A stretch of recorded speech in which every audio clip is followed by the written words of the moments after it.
तो एक बार फिर से तमाम न्यूज़ मॉनिटर के दोस्तों का, दर्शकों का स्वागत है, खैर मकदम है। आज 14 जनवरी की तारीख है, मंगलवार का दिन है, मंगल का दिन है, लिहाज़ा बहुत सारी खबरें हैं। आज मगर मकर संक्रांति का त्योहार भी है, लिहाज़ा साथ ही आज कुंभ में जो है वो अमृत स्नान की जो आगाज़ है वो आज शुरू हो रहा है। लिहाज़ा लाखों और यूँ कह सकते हैं करीबन 1 करोड़ 65 लाख लोगों ने अब तक जो है श्रद्धालुओं ने जो है डुबकी लगाई है प्रयागराज में। तो ज़ाहिर-सी बात है ये विश्व का सबसे बड़ा धार्मिक उत्सव बताया जा रहा है।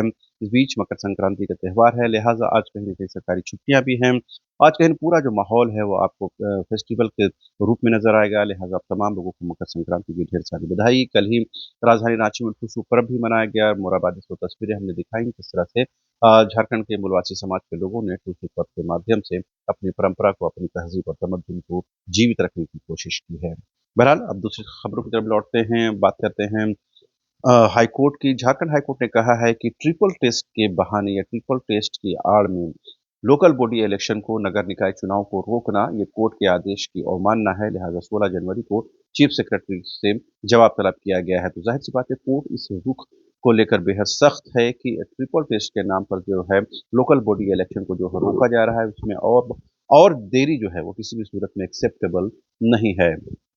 इस बीच टीएससी को लेकर के आपको पता है ट्राइबल एडवाइजरी काउंसिल को लेकर के जो एक खाका है वो तैयार कर लिया गया है। इसके अध्यक्ष मुख्यमंत्री हेमंत सोरेन होंगे, उपाध्यक्ष कैबिनेट मंत्री चमरा लिंडा होंगे, कुल 18 एसटी सदस्य इसमें शामिल होंगे और पेशा कानून के इम्प्लीमेंटेशन की दिशा में इस टीएससी के गठन को देखा जा रहा है। आपको पता है कि पेशा कानून के इम्प्लीमेंटेशन को लेकर के, लागू करने को लेकर के विपक्ष के साथ ही दूसरे संगठनों की तरफ से सरकार पर लगातार दबाव बढ़ रहे हैं। लिहाजा कहीं न कहीं अब सरकार ने टीएससी गठन के मार्ग को प्रशस्त किया है और टीएससी में ही की इन तमाम चीज़ों को चर्चा होगी और कहीं न कहीं जो राज्यपाल हैं, वो भी टीएससी से कहीं न कहीं सलाह-मशवरा करते हैं। लेकिन इस टीएससी के खाके को, फॉर्मेट को राजभवन से, राज्यपाल से अनुमति लेना ज़रूरी है, नहीं तो फिर से एक बार टकराव की स्थिति उत्पन्न होगी और कहीं न कहीं इसकी संवैधानिकता को लेकर के सवाल उठेंगे। लिहाजा उम्मीद करनी चाहिए कि राज्यपाल, राजभवन की जो प्रक्रिया है उसमें शामिल करते हुए टीएससी का गठन किया जाएगा। साथ ही पेशा कानून के इम्प्लीमेंटेशन को लेकर के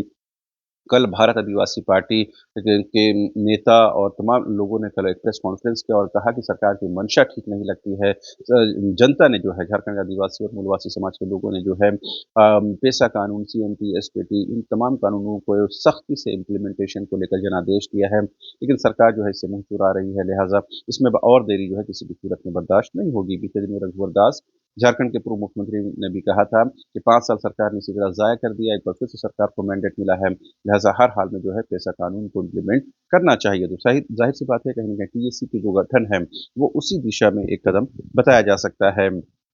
इस बीच झारखंड के स्कूलों में जो है वो जनजातीय एजुकेशन को देने को लेकर के या उसके भाषा की पढ़ाई को लेकर के ट्राइबल भाषा हो या रीजनल भाषा हो उसकी पढ़ाई को लेकर के वेस्ट बंगाल एक टीम जा रही है। उसके बाद छत्तीसगढ़ और उड़ीसा भी एक टीम जाएगी और वहाँ देखिए कि किस तरह से वहाँ लोकल लैंग्वेज को इम्प्लीमेंट करने को लेकर के वहाँ काम किया जा रहा है। उसी को फॉर्मेट को कहीं झारखंड में इम्प्लीमेंट करने की दिशा में काम की जाएगी। अगर ऐसा हो पाता है तो बेहद ज़रूरी है क्योंकि झारखंड के जो आदिवासी मूलवासी समाज की अपनी भाषा शैली है उसे ज़िंदा रखना बेहद ज़रूरी है। इस बीच कृषि मंत्री शिल्पी नेहा तिर्की ने कहा है कि जो बिरसा जन्मस्थली है वो लिहातू उसके समय कुल 6 गाँवों को आदर्श गाँव के रूप में विकसित किया जाए। इसके लिए उन्होंने बिरसा एग्रीकल्चर यूनिवर्सिटी को ज़िम्मेदारी दी है और कहा है कि इस दिशा में वो आगे बढ़े। कैबिनेट मंत्री इरफान अंसारी ने अपने तमाम सहयोगियों से, तमाम विधायकों से सलाह-मशवरा किया है या यूँ कह सकते हैं सुझाव माँगे हैं कि जो आगामी बजट है उसमें स्वास्थ्य विभाग के बजट में क्या कुछ वो चाहते हैं, उन चीज़ों को वो रेखांकित करें ताकि उस बजट में उन चीज़ों को समाहित किया जा सके। आपको पता है कांग्रेस कोटे के मंत्री हैं इरफान अंसारी, फिलहाल स्वास्थ्य और आपदा प्रबंधन विभाग का कामकाज देखते हैं।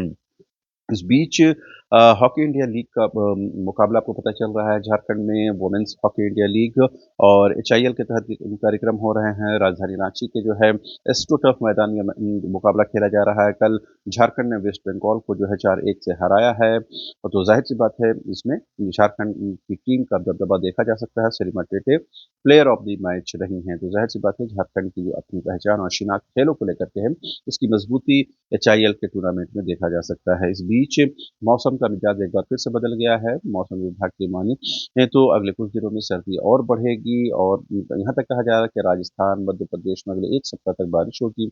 बिहार, झारखंड में बारिश तो नहीं होगी लेकिन कनकनी बढ़ेगी, ठिठुरन बढ़ेगी, सर्द हवाएँ चलेंगी। ऐसे में देखना होगा क्या सरकारी स्कूलों को कल से जो खोलने का कार्यक्रम है, क्या वो स्थगित होता है या फिर उसको कंटिन्यू किया जाता है। इसके अलावा एक महत्वपूर्ण खबर है, तमाम लोगों से जुड़ी हुई है, खास करके पीएफ अकाउंट होल्डर जो हैं प्रोविडेंट फंड जिनके पास है उनके बारे ये कहा जा रहा है कि उनको 1000 पेंशन देने की जगह 7500 पेंशन देने की बात जो है कर्मचारी संगठनों ने वित्त मंत्री निर्मला सीतारमण से की है। अगर इस दिशा में फैसला होता है तो जाहिर सी बात है लाखों की संख्या में जो पेंशनर होल्डर हैं, जो पेंशनर बनेंगे पीएफ के तहत, उनको फायदा हो सकता है। इस बीच अमेरिका में जो आग लगी है, खासकर कैलिफोर्निया में कहा जा रहा है 24 लोगों की अब तक मौत हो चुकी है और इस मौत का जो आंकड़ा है वो लगातार बढ़ता जा रहा है और इस बीच आग लगातार बढ़ती जा रही है। लुटेरों पर उनको गोली मारने के आदेश जारी किए गए हैं, ऐसा कहा जा रहा है। इससे समझा जा सकता है कि किस तरह के हालात जो है अमेरिका में बने हैं और वहाँ पर ट्रम्प जो है जल्दी कहा जा रहा है कि 20 तारीख को वो जो है ओथ लेंगे, उसके बाद पूरी तरह से वो कामकाज सँभालेंगे। बहरहाल इसके अलावा भी बहुत सारी खबरें हैं और ख़ास करके सीजीएल का मामला आपको पता है कि सीजीएल जो है इसी महीने की 22 जनवरी को जो हाईकोर्ट में सुनवाई है, उस हाईकोर्ट की सुनवाई के बाद ही सीजीएल के भविष्य पर कोई फैसला हो सकता है। जेपीएससी चेयरमैन की नियुक्ति का मार्ग अब तक प्रशस्त नहीं हुआ है। बहरहाल अभी के लिए इतना ही। आप तमाम दर्शकों का एक बार फिर से शुक्रिया। Thank you so much.